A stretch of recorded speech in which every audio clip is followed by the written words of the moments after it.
did nothing else but bringing forth, manifesting the attributes of God that until then no one in His creation knew. No one knew them.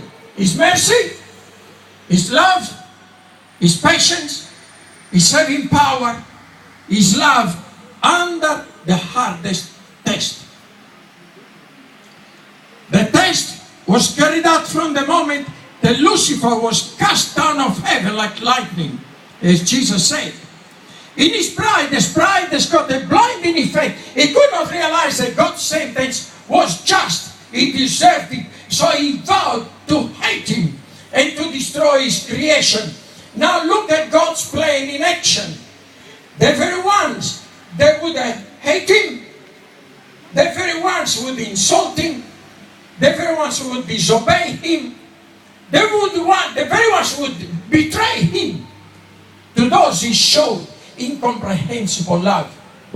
And what happened? Us, we often insulted Him, or disobeyed Him, or grieved His heart.